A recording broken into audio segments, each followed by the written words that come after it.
Well, now in a significant shift, Saudi Arabia has hinted at the normalization of ties with Israel for the first time in decades. The Saudi Arabian ambassador to the US, in a comment at an event in the United States, said she wants to see a thriving Israel as part of a unified Middle East.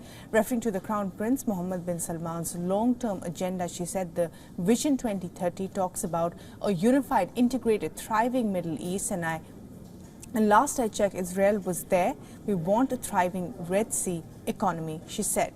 Now, speaking in Colorado, the Princess Reema, who is the first woman to be appointed as the Saudi Arabian ambassador, said, "We don't say normalization, we talk about an integrated Middle East, a unified bloc like Europe, where we all have sovereign rights and sovereign states, but we have a shared and common interest as well." The possibility of normalizing Israel-Saudi Arabia ties is seen as the crown jewel of agreements between the Jewish states and the Arab and Muslim world. Riyadh has always said that peace with Israel depends on a two-state solution to the Palestinian issue.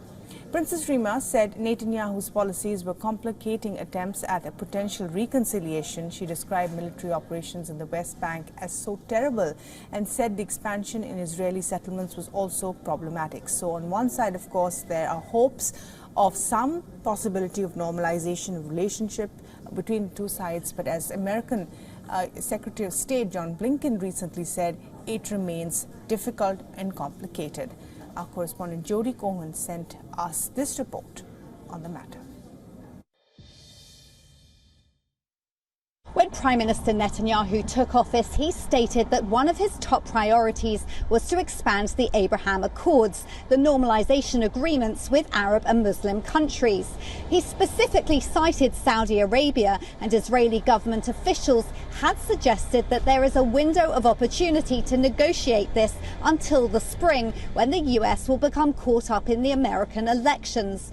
The Biden administration had suggested that recent events in the West Bank would make normalization difficult. However, Princess Reema's remarks expressing hope of seeing a thriving Israel as part of a united Middle East are significant after years of Saudi Arabia refusing to publicly recognize Israel.